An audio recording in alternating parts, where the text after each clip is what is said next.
नमस्कार दोस्तों, एक बार फिर से आप सभी का स्वागत है। और आज के इस वीडियो में दोस्तों हम डिस्कस करेंगे प्रपोर्शन के बारे में। प्रपोर्शन दोस्तों, रेशियोज के बारे में हम लोग पिछले वीडियो में सीख चुके हैं। जिसने पिछला वीडियो नहीं देखा है वो डिस्क्रिप्शन में जाके रेशियो का एक लिंक गिवन होगा, उसके जरिए आप रेशियो वाले वीडियो को देख सकते हैं। ये वीडियो उसका ही सेकंड पार्ट है दोस्तों। तो अनुपात हम लोगों ने देख लिया, अनुपात रेशियो। अब हम सीखेंगे समानुपात के बारे में। अब हम सीखेंगे प्रपोर्शन के बारे में। तो दोस्तों, जब हम बात करते हैं प्रपोर्शन की, तो प्रपोर्शन होता क्या है दोस्तों? देखो, चीज आपको मालूम है, ठीक है, बस एक बार हम उसको दोबारा से सीख रहे हैं, मतलब दोबारा से इसको एक बार रिकॉल कर रहे हैं हम लोग। ठीक है, तो देखिएगा दोस्तों, प्रपोर्शन का जो मतलब होता है वो होता है equality of two ratios. Equality of two ratios. हाँ जी, जब भी कभी दो रेशियोज एक दूसरे के इक्वल हुआ करेंगे तो उस सिचुएशन में हमें जो मिलता है वो प्रपोर्शन होता है। Equality of two ratio is called proportion. Sir, इसका मतलब क्या है? सर, इसका मतलब ये है कि जैसे अगर मैं आपसे बोलता हूं कि ए और बी का जो रेशियो है वो 1:2 है दोस्तों। ठीक है, और सी और डी का रेशियो भी दोस्तों क्या है? वो भी 1:2 है। तो दोस्तों, इस सिचुएशन में हम क्या बोलेंगे कि ए बाय बी जो है वो सी बाय डी के इक्वल है। अगर ऐसी कोई सिचुएशन आपके सामने आ जाती है, देखो एक रेशियो ये भी है, एक रेशियो ये भी है, तो ए बी का रेशियो और सी डी का रेशियो एक दूसरे के इक्वल है दोस्तों। तो इसको लिखने का तरीका होता है दोस्तों, ए बी, ये हमारे लिए प्रोपोर्शन का साइन होता है। सी डी पढ़ेंगे क्या? A ratio b in proportion to c ratio d. A b समानुपाती है किसके? सी डी के। तो दोस्तों, यहां पर होगा क्या? दो रेशियो गिवन हुआ करेंगे और उन दोनों ही रेशियो की वैल्यू एक दूसरे के इक्वल रहा करेगी। ठीक है दोस्तों, अगर ऐसा आपको देखने को मिलता है तो दोस्तों आप क्या बोल दिया करेंगे कि a b c d are in proportion. तो इसको हम कह सकते हैं कि a b c and d will be in proportion. ये समानुपात में होंगे कब? इफ ए बाय बी जो है दोस्तों वो किसके इक्वल हो? सी बाय डी के।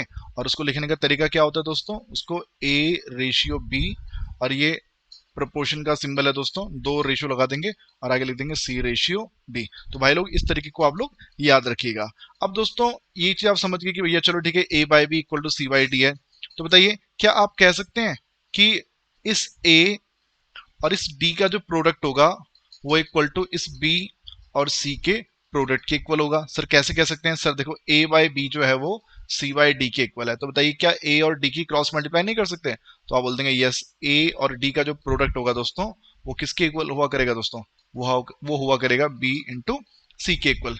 अब दोस्तों, ये तो चलो ठीक है, ये बात आप लोग याद रखेंगे। अब इसमें एक चीज और याद रखिएगा कि ये जो ए है दोस्तों और ये जो डी है, इस ए को और डी को दोस्तों हम बोलते हैं एक्सट्रीम, एक्सट्रीम्स। और दोस्तों, ये जो बी और सी हमारे लिए हैं, इन्हें मीन के नाम से भी जानते हैं, मीन के नाम से भी इनको जाना जाता है दोस्तों। तो भाई लोग, इतनी बात आप लोग याद रखेंगे कि ए और डी हमारे लिए एक्सट्रीम्स हैं और बी और सी दोस्तों हमारे लिए मीन है। ठीक है, अब जरूरी नहीं है मीन बोलो आप इसको, आप चाहो तो इसको मिडल टर्म्स के नाम से भी जान सकते हैं। इसको आप मिडिल टर्म के नाम से भी कह सकते हैं दोस्तों। ठीक है, सो आप कह सकते हैं कि ए फर्स्ट टर्म है, बी सेकेंड टर्म है, सी थर्ड टर्म है और डी हमारे लिए फोर्थ टर्म है। तो जो बीच वाली दो टर्म है उन्हें मीन्स भी बोला जाता है और उन्हें मिडिल टर्म्स भी बोला जाता है। और जो सबसे पहली और सबसे लास्ट वाली जो दोस्तों जो दो टर्म्स हैं उन्हें एक्सट्रीम के नाम से भी जाना जाता है। और एक चीज दोस्तों आप लोगों ने अभी देख ली कि जो मीन का प्रोडक्ट होता है, जो मीन का प्रोडक्ट होता है दोस्तों, वो किसके इक्वल होता है? वो उनके एक्सट्रीम्स के प्रोडक्ट के इक्वल होता है। यानी कि मैं कह सकता हूं कि प्रोडक्ट ऑफ एक्सट्रीम्स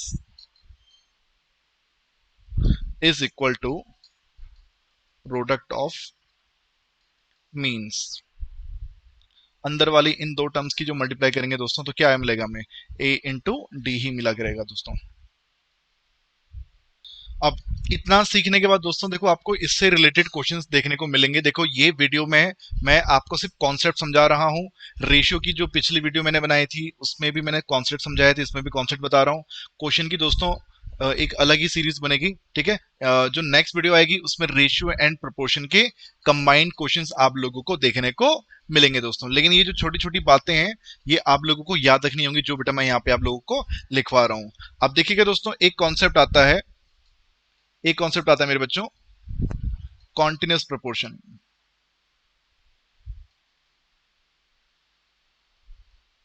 अब एक कॉन्टिन्यूस प्रोपोर्शन का मतलब क्या है दोस्तों? देखिए दोस्तों, अगर कभी भी आप लोगों को देखने को मिलता है कि a बाय बी जो है वो b बाय सी के इक्वल है। देख रहे हैं दोस्तों, जब भी कभी आपका जो a बाय बी होगा वो b बाय सी के इक्वल होगा, तो दोस्तों इस सिचुएशन में बोला क्या करते हैं बेटा, हम बोला करेंगे अगर a बाय बी जो है वो b बाय सी के इक्वल है, then a b and c are said to be in continuous proportion। देखो, प्रोपोर्शन के लिए कम से कम आपको चार एलिमेंट तो चाहिए ना। First element, second element, first element, second element, third element, fourth element, ये चार तो आपको चाहिए है ना। लेकिन चार नहीं दिए, तीन ही दिए हैं भाई। ए दिया है, बी दिया है और सी दिया है। अब तीन एलिमेंट का प्रोपोर्शन में होने का क्या मतलब है दोस्तों, कॉन्टिन्यूस प्रोपोर्शन में होने का क्या मतलब है? इसका मीनिंग हुआ करेगा कि इन दोनों का जो रेशियो है वही रेशियो इस बी और सी का भी है दोस्तों। ए और बी का जो रेशियो है मेरे बच्चों, वही रेशियो हमारे बी और सी का भी मान लिया जाएगा। ओके, यहां पर दोस्तों आप ये कह सकते हैं कि ये जो बी है, बी सर ये जो बी है, जो बीच वाले जो एलिमेंट है दोस्तों हमारे लिए, ये हमारे लिए मीन का काम करता है। इसको मीन के नाम से भी जाना जाता है दोस्तों, ठीक है। अब देखिए, आप इसमें एक चीज कह सकते हैं कि अगर मैं इस ए और सी का प्रोडक्ट करूं दोस्तों तो मुझे क्या मिलेगा, ए इंटू सी मिलेगा। राइट साइड में दोस्तों मुझे क्या मिल जाएगा, बी का स्क्वायर मिल जाएगा। ओके, और यहां से बी की वैल्यू आ जाएगी दोस्तों, बी की वैल्यू आ जाएगी रूट के अंदर में ए इंटू सी। भाई लोग ये बी की वैल्यू आ गई रूट के अंदर में ए इंटू सी। कुछ बच्चों को जिसने ज्योमेट्रिक प्रोग्रेशन पढ़ा होगा उसको ध्यान होगा, ये ज्योमेट्रिक मीन का फॉर्मूला हुआ करता था दोस्तों। सो गाइस याद रखिएगा, अगर कभी कॉन्टिन्यूस प्रोपोर्शन की बात की जा रही है तो उस कॉन्टिन्यूस प्रोपोर्शन में तीन एलिमेंट होंगे, ए बी और सी। और उन तीन एलिमेंट में दोस्तों जो बीच वाला एलिमेंट होता है हमारे लिए, वो बीच वाला एलिमेंट हमारा मीन के नाम से जाना जाता है प्रोपोर्शन में। कब? अगर ए बी सी किसी कॉन्टिन्यूस प्रोपोर्शन में है दोस्तों। ओके, इस चीज को याद रखिएगा। बाकी क्वेश्चन कराऊंगा दोस्तों तब भी वहां पर हम इन चीजों को सीखेंगे। ओके, अब चलते हैं आगे। अब दोस्तों ये जो प्रोपोर्शन हम लोगों ने देख लिया, देखो प्रोपोर्शन में मैंने अब तक आपको यही चीज बताई है कि भैया चार एलिमेंट होंगे, ए और बी का जो रेशियो होगा वो सी और डी के रेशियो के इक्वल होगा। ये हमने सबसे पहली चीज देखी। ए और डी हमारे लिए एक्सट्रीम्स होते हैं, बी और सी हमारे लिए मीन्स होते हैं। ए और डी का जो प्रोडक्ट होता है वो बी और सी के प्रोडक्ट के इक्वल होता है। कॉन्टिन्यूस प्रोपोर्शन में तीन एलिमेंट गिवन होंगे ए बी सी, और इसका मतलब वो करेगा कि ए और बी का जो रेशियो है वो इक्वल टू है बी और सी के रेशियो के। और अगर बी फाइंड करना होता है तो बी फाइंड करने के लिए हम ए और सी का प्रोडक्ट करके उसका स्क्वायर रूट निकाल दिया करते हैं। अब दोस्तों इतना कर लेने के बाद दोस्तों आप लोगों ने इनकी कुछ प्रॉपर्टीज याद रखनी है बच्चों। आप लोगों ने दोस्तों इनकी प्रॉपर्टीज याद रखनी है। अब वो प्रॉपर्टीज क्या है भाई लोग, देखो जरूरी है, इंपॉर्टेंट है, क्वेश्चन में यूज भी होंगी। ओके, फिलहाल वो प्रॉपर्टीज क्या क्या है यूज भी करेंगे, लेकिन पहले उनको प्रॉपर्टी को समझ लेते हैं दोस्तों कि उनमें कहता क्या है। कि दोस्तों अगर आपसे कभी कहता हूं कि ए रेशियो बी प्रोपोर्शनल है किसके, सी रेशियो डी के। ओके, ये सी रेशियो डी के, तो इसका मतलब क्या हुआ करेगा दोस्तों, इसका मतलब ये हुआ करेगा कि ए बाय बी जो है वो सी बाय डी के इक्वल है। और दोस्तों दोस्तों आप इसमें ये लिख सकते हैं कि ए और डी का जो प्रोडक्ट होगा दोस्तों वो बी और सी के प्रोडक्ट के इक्वल होगा। ये चीज दोस्तों मैंने आपको पहले ही बता दी है, ठीक है। एक ये प्रॉपर्टी आप लोग याद रखेंगे कि ए और डी का प्रोडक्ट बी और सी के प्रोडक्ट के इक्वल रहा करेगा। उसके बाद दोस्तों सेकंड प्रॉपर्टी है दोस्तों कि अगर वही चीज फिर से कि ए बाय बी दोस्तों अगर सी बाय डी के इक्वल है, यानी कि वही बात होगी कि ए रेशियो बी जो है दोस्तों वो किसके इक्वल है, सी रेशियो डी के। ओके, सो इस सिचुएशन में गाइस आप इसमें काम कर सकते हैं, आप इस ए को यहीं रहने दो, डी को लेफ्ट में ले आओ, बी को राइट में ले आओ, सी को वहीं रहने दो। मतलब मैंने क्रॉस मल्टीप्लाई कर दिया। ये चीज आप लिख सकते हैं, कोई दिक्कत वाली बात नहीं है। अब दोस्तों इस ए को तो यहीं पे रहने दो, लेकिन दोस्तों ये जो सी है उसे उठा के लेफ्ट साइड में ले आओ, बी को यहीं पे रहने दो और उसे उठा के राइट साइड में ले आओ। तो देखो हुआ क्या, ये ए और ये जो डी है दोस्तों वो तो अपने अपने स्थान पर वैसे ही है, उन्होंने अपनी जगह नहीं बदली है। लेकिन दोस्तों हुआ क्या, इस सी ने और दोस्तों इस बी ने अपनी जगह को बदल दिया। सी जो था बेटा अब वो बी के अपॉन में आ गया है, और जो बी था दोस्तों वो अब डी सी की जगह पर जा चुका है दोस्तों। ठीक है, यानी कि अब आप इसमें ये कह सकते हैं कि क्या बन चुका है, ए रेशियो सी जो है दोस्तों वो प्रोपोर्शनल होगा किसके, बी रेशियो डी के। आप इसको इस प्रकार से लिख सकते हैं, यानी कि जो बी था दोस्तों, बी की जगह कौन आ गया, सी आ गया, और जो सी था दोस्तों सी की जगह कौन आ जाएगा, बी आ जाएगा दोस्तों। दोस्तों इस प्रॉपर्टी का नाम याद रखिएगा, और इस प्रॉपर्टी का नाम है ऑल्टरनेंडो। ऑल्टरनेंडो दोस्तों, तो दोस्तों ये प्रॉपर्टी का नाम याद रखना आप लोगों ने। ठीक है, कि भाई लोग कभी भी अगर ये बी और सी को अगर आप आपस में इंटरचेंज कर देते हैं दोस्तों, तो इस सिचुएशन में आप क्या कर सकते हैं, ए के अपॉन में सी आ जाएगा और डी के न्यूमरेटर में ये बी आ जाएगा, और प्रॉपर्टी का नाम है ऑल्टरनेंडो। ओके, देन नेक्स्ट चीज आती है दोस्तों, लेकिन नाम जरूरी है, ये याद रखना जरूरी है दोस्तों। अगर कभी लिखा हुआ बेटा ए रेशियो बी जो है वो इक्वल टू है या फिर प्रोपोर्शनल है किसके, सी रेशियो डी के, इसका मतलब क्या हो गया दोस्तों, इसका मतलब ये हो गया कि ए के अपॉन में बी जो है दोस्तों वो किसके इक्वल है, सी के अपॉन में डी के इक्वल है। दोस्तों अगर ऐसा देखने को मिलता है तो ना आप दोनों साइड इनवर्स कर दो, इस ए बाई बी का भी रेसिप्रोकल कर दो, इस सी बाई डी का भी आप रेसिप्रोकल कर दीजिए दोस्तों। तो इसमें होगा क्या, बी न्यूमरेटर में आ जाएगा, ए डिनोमिनेटर में आ जाएगा, डी न्यूमरेटर में आ जाएगा और सी डिनोमिनेटर में आ जाएगा। रेशियो पे इससे कोई भी फर्क नहीं पड़ता है दोस्तों। तो ये जो प्रॉपर्टी का नाम है दोस्तों, इसका नाम है इनवर्टेंडो। इनवर्टेंडो, ये नाम ध्यान रखिएगा दोस्तों। जैसे एग्जांपल के तौर पर दोस्तों मैं आपसे कहता हूं कि 2/6 और 6/18, देखो भाई इसका मतलब भी 1/3 है, इसका मतलब भी 1/3 है, दो रेशियो है ना, ठीक है। और प्रोपोर्शन में भैया जो रेशियो इनका आ रहा है वही रेशियो इसका भी आ रहा है, यानी मैं कह सकते हैं दोनों एक दूसरे के इक्वल हैं। अब बताओ अगर मैं दोनों का ही रेसिप्रोकल कर दूं, 6 को ऊपर भेज दूं, 2 को नीचे भेज दूं, लेफ्ट में भी और राइट में भी, 18 को ऊपर भेज दिया, 6 को नीचे भेज दिया, तो बताओ 6 को 2 से डिवाइड करके 3 आएगा, 18 को 6 से डिवाइड करके भी दोस्तों हमें 3 ही देखने को मिलेगा। तो यानी कि हम कह सकते हैं कि भैया ये भी इनका इनवर्स भी, इनका रेसिप्रोकल भी एक दूसरे के इक्वल होता है। तो यानी जब भी कभी दो फ्रैक्शन को आप उल्टा कर देते हैं तो उससे आंसर पे कोई फर्क नहीं पड़ता है दोस्तों। तो ये प्रॉपर्टी, नियम है दोस्तों, ये याद रखिएगा इस चीज को। ओके, देन नेक्स्ट प्रॉपर्टी दोस्तों हमारे पास आती है, वो है नेक्स्ट प्रॉपर्टी है दोस्तों कि अगर मान लेते हैं कभी हमें दे रखा है कि a बाय बी जो है वो इक्वल टू है c बाय डी के, तो ध्यान से समझेगा, a बाय बी जो है दोस्तों वो c बाय डी के इक्वल है। अब दोस्तों मैं आपसे बोल देता हूं कि लेफ्ट में भी 1 ऐड कर दो, राइट में भी 1 ऐड कर दो, a बाय बी में भी 1 ऐड कर दो और इस c बाय डी में भी दोस्तों 1 ऐड कर दो। ठीक है, तो देखो इससे होगा क्या, न्यूमरेटर में आ जाएगा a प्लस बी, डिनोमिनेटर में तो b रहेगा। यहाँ पर दोस्तों जब आप एलसीएम लेंगे तो क्या बन जाएगा, c प्लस डी अपॉन में दोस्तों ये डी ही रहेगा। तो दोस्तों देखो यहां पर हुआ क्या, आपने न्यूमरेटर में जोड़ दिया डिनोमिनेटर यानी a प्लस बी, लेकिन डिनोमिनेटर के साथ कोई छेड़खानी नहीं करी। सी में जोड़ दिया आप लोगों ने डी और डिनोमिनेटर के साथ कोई छेड़खानी नहीं करी। दोस्तों अगर कभी ऐसा लिखा गया हो तो दोस्तों इसकी जगह आप लोग ये भी लिख सकते हैं, प्रोपोर्शन में इनका जो प्रोपोर्शन होगा दोस्तों वो उस पर फर्क नहीं पड़ेगा, जो प्रोपोर्शन इसका है, जो रेशियो इसका है वही रेशियो इसका भी रहेगा, आंसर सेम आता है दोस्तों। इस प्रॉपर्टी का नाम है दोस्तों, प्रॉपर्टी का नाम है कॉम्पोनेंडो। कॉम्पोनेंडो, अब जिसने 11th में मैथ्स ली होगी उसको शायद याद आ रहा होगा, कॉम्पोनेंडो डिविडेंडो नाम से एक चीज आप लोगों ने सुनी थी 11th क्लास में।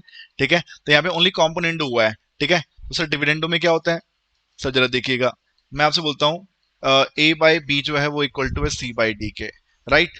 अब दोस्तों एक काम करो, दोनों साइड से सब्ट्रैक्ट कर दो 1, लेफ्ट से भी और राइट से भी। तो देखिए ए बाई बी माइनस में 1 और सी बाई डी माइनस में 1। देखो ये जितनी भी चीज बता रहा हूँ बेटा, इस क्वेश्चन जो हमारे पास अभी आएंगे उनके सिंप्लीफिकेशन में दोस्तों इनकी जरूरत पड़ने वाली है। ठीक है, तो ये सब चीज आप लोगों को मालूम होनी चाहिए। अब देखो यहाँ बन जाएगा a माइनस बी के अपॉन में b और ये बन जाएगा c माइनस डी के अपॉन में d। अब दोस्तों यानी कि हमने क्या है, न्यूमरेटर में से माइनस कर दिया डिनोमिनेटर को, लेकिन हाँ डिनोमिनेटर के साथ कोई छेड़खानी नहीं करी। न्यूमरेटर में क्या आया, इन दोनों का डिफरेंस, और d ऐसी है और इन दोनों का डिफरेंस देखो न्यूमरेटर में। इस प्रॉपर्टी का नाम है दोस्तों डिविडेंडो। डिविडेंडो। सर कोई एग्जाम्पल के माध्यम से समझा सकते हैं आप? बिल्कुल समझा सकते हैं दोस्तों। जैसे मैं आपको एग्जाम्पल के तौर पर आपको बता देता हूं दोस्तों कि आपसे बेटा मैं कहता हूं कि 2/4 इज इक्वल टू 5/10। बताइए एग्री करेंगे या नहीं करेंगे? 2/4 जो होगा क्या वो 5/10 के इक्वल होगा या नहीं होगा? आप बोलेंगे ऐसा होगा भैया, 2/4 का रेशियो भी 1/2 है, 5/10 का रेशियो भी 1/2 है। अब बेटा मैं आपसे बोलता हूँ कि 2 में प्लस कर दो 4, लेकिन अपॉन में 4 ही रहने दो, और ऐसी 5 में प्लस कर दो 10 और अपॉन में 10 ही रहने दो। तो बताइए दोस्तों, ये बन जाएगा 6/4 और दोस्तों ये बन जाएगा 15/10। बताइए 6/4 का रेशियो कितना आता है? तो आप बोल देंगे 3/2। 15/10 का रेशियो कितना आता है दोस्तों? तो आप बोल देंगे 3/2। तो दोस्तों आप देख सकते हैं इनके प्रोपोर्शन में कोई फर्क नहीं पड़ रहा, जो रेशियो इसका है दोस्तों वही रेशियो इसका भी आएगा, आंसर सेम आएगा दोस्तों, आंसर अलग नहीं आ रहा है। ऐसे दोस्तों इसके एग्जांपल यहां दे देता हूं बेटा, मैं आपसे बोल देता हूं 2 और 4 है, 5 और 10 है। ओके, अब अगर बेटा मैं आपसे बोल देता हूं कि देखो रूल के अकॉर्डिंग क्या है, डिविडेंडो का रूल क्या बोलते हैं, ए में से बी माइनस करो। तो लो दोस्तों मैं 2 में से माइनस कर लेता हूँ 4, अपॉन में 4 ही लिखूंगा। ऐसे 5 में से माइनस करूंगा 10 और अपॉन में 10 ही लिखूंगा। देखो ये क्या बन जाएगा बेटा, -2 के बट्टे में 4 और ये -5 के बट्टे में 10। अब आप देख सकते हैं 2 को 4 से डिवाइड करोगे तो -1/2 आएगा, -5 को 10 से डिवाइड करोगे तो भी -1/2 आएगा। तो आप देख सकते हैं प्रोपोर्शन पे फर्क नहीं पड़ रहा है दोस्तों। तो ये तो हो गया कॉम्पोनेंडो, एक हो गया डिविडेंडो। अब दोस्तों अगर मैं आपसे पूछता हूं कि इसको डिवाइड कर लो इससे, दोस्तों मैं आपसे कह देता हूं कि भैया ये वाली जो वैल्यू है हमारी, यानी कि a प्लस बी के अपॉन में b जो था उसके अपॉन में क्या ले आओ, a माइनस बी के अपॉन में b। राइट साइड में c प्लस डी के अपॉन में जो d था दोस्तों उसके डिनोमिनेटर में ले आइए c माइनस डी अपॉन में d। मैंने मैंने इसकी लेफ्ट साइड को इसकी लेफ्ट साइड से डिवाइड किया, इसकी राइट साइड को इसकी राइट साइड से डिवाइड कर दिया। सर डिवाइड करके क्या मिला? सर डिवाइड करके आप ये चीज देखेंगे, b से b कैंसिल हो जाएगा, d से d कैंसिल हो जाएगा, और दोस्तों अब हमारे पास जो बचेगा वो क्या बचेगा, a प्लस बी के अपॉन में a minus b. Right side में बचेगा दोस्तों c प्लस डी के अपॉन में c माइनस डी। दोस्तों ये बहुत ही इंपॉर्टेंट रूल और इसका नाम है दोस्तों componendo, componendo and dividendo, componendo and dividendo. जैसे दोस्तों एग्जांपल के तौर पर बच्चे मैं आपसे कह देता हूं कि 4 के बट्टे में 2 आपको मालूम है 2 आएगा, 10 के बट्टे में 5 आपको अभी मालूम है 2 ही आएगा। अब इस रूल के अकॉर्डिंग दोस्तों क्या होता है, न्यूमरेटर में प्लस करना है डिनोमिनेटर, अपॉन न्यूमरेटर में से माइनस करना है डिनोमिनेटर, दोनों साइड में दोस्तों। तो इक्वल तो है, प्रोपोर्शन है, 4 में जोड़ो बेटा 2, 4 में जोड़िए 2, अपॉन 4 में से घटाइए 2, राइट साइड में भी 10 में जोड़ो 5 अपॉन 10 में से घटाओ 5। अब दोस्तों आप इसमें देख सकते हैं 4 जमा 2 बन जाएगा 6, बट्टे में आ जाएगा 2, 10 जमा 5 हो जाएगा 15, बट्टे में आ जाएगा 5। और आप देख सकते हैं 6/2 भी 3 होता है, 15/5 भी 3 होता है। आपके प्रोपोर्शन पे कोई फर्क यहाँ पर नहीं पड़ रहा है दोस्तों। तो भाई लोग आप लोगों ने क्या क्या देख लिया, आप लोगों ने सबसे पहले रूल देखा ऑल्टरनेंडो, फिर आपने देखा इनवर्टेंडो जिसमें उल्टा कर दिया जाता है, फिर देखा कॉम्पोनेंडो, फिर देखा डिविडेंडो, फिर आया कॉम्पोनेंडो एंड डिविडेंडो। अब दोस्तों एक रूल और सीखिएगा दोस्तों, दोस्तों कभी भी आपको कुछ फ्रैक्शन गिवन हो, a by b equal to c by d equal to e by f and so on, ऐसे चलते जा रहा है दोस्तों, ये ऐसे चलते जा रहा है दोस्तों, रुक नहीं रहा है, ठीक है। ऐसे कई फ्रैक्शन हो सकती हैं। तो जो अगर रेशियो सेम है दोस्तों सबका, अगर इन सबका रेशियो सेम है तो याद रखिएगा ये इक्वल टू होती हैं। न्यूमरेटर को प्लस कर दो only, a plus c plus e upon में b plus d plus f. Answer पे भाई फर्क पड़ेगा ही नहीं, रेशियो वही रहता है दोस्तों। ये सब एक मतलब ये इसके इक्वल है, ये इसके इक्वल होगा, कंफर्म बात है। जैसे मैं आपको एक एग्जांपल के माध्यम से दोस्तों इस चीज को वेरीफाई भी करवा देता हूं बच्चों, तो देखिएगा